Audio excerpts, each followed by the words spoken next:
Welcome to the RV Park Mastery Podcast, where you will learn the correct way to identify, evaluate, negotiate, perform due diligence on, renegotiate, finance, turn around, and operate RV parks. And now, here is your host, the fifth largest owner of RV and mobile home parks in the U.S., Frank Rolfe. If you had a dollar bill back in 1925, today, 100 years later, it's worth $1. And if you bought a gallon of milk in 1925, it would cost you 35 cents. And today, if you'd found a way to magically keep that milk fresh for 100 years, that gallon of milk would be $4.01. Or if you'd bought a ounce of gold in 1925, you would have paid $20.67, but today, that gold is worth $3,356. This is Frank Rolfe with the RV Park Mastery Podcast. We're going to talk about the importance of supply, because on the three commodities we just discussed, it was supply that made one more valuable than the other. The dollar hasn't paced inflation at all, because our country is able to literally print trillions of them at will. So the supply of dollars is basically infinite. So $1 in 1925, $1 today, they just make so many that have really no value other than just the numerical face value of the piece of currency. And then on milk, we don't have an infinite number of cows, so the milk is more valuable than the dollar bill. But the problem is that we do have the ability to expand the herd of cows to make the milk. And then additionally, there's all kinds of new milk that hit the market. There's almond milk and soy milk and different things. So although the milk fared better than the dollar bill did, it went up 10 times. Nothing even compared to gold, because gold went up 170 times during that 10-year run. 17 times more than milk did.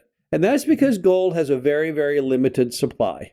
So what does this have to do with RV parks? Well, RV parks also have a lot of their value based simply upon scarcity. No different than the dollar bill or the jug of milk or the ounce of gold. They're all reliant, and the value is created through that old adage of supply and demand. And demand for many products remains pretty continual. But the supply at the end of the movie typically represents how that asset will fare, whether it will be a big hit or a sad loser. So what makes RV park supply go up and down? And where does that really stand at the moment? Well, the first thing you have to know about RV park supply is when it gets down to supply, there's a big difference between you're looking at a destination RV park and an overnighter. Because if we're talking a destination RV park, there's a finite number of destinations in America that would attract someone to haul their RV there and stay for an average of 2 weeks. Overnighter RV parks, on the other hand, are just there for people to stop in on their way to the destination. So an overnighter location is literally almost limitless. It would be the combined of all road frontage in America, as opposed to the destination, which is extremely finite. So when it comes to value of RV parks that were destination, those will always do better than those which are simply overnighter as far as location would go. But then you also have the problem of scarcity of buildable land for the RV park. RV parks traditionally go on flat parcels. It's very, very hard to build an RV park on the side of a mountain. Too much topography. So sometimes the geography also has something to do with the amount of supply. Then you have access to utilities. You don't have utilities everywhere. We always think that we have them. We think that, down any highway, down any major road, there's power lines, right? No, there's not. There is in the city, but sometimes when you get out of the city boundaries, you'll see, I haven't seen some power poles in a while.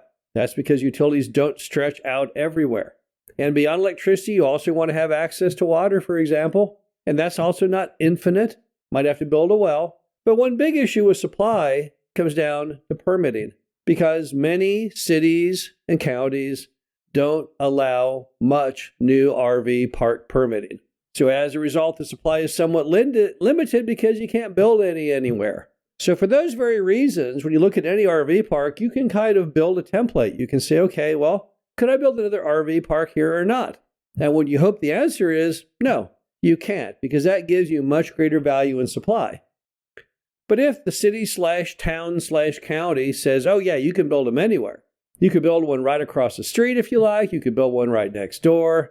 That's obviously going to impair your value because you don't want a lot of supply.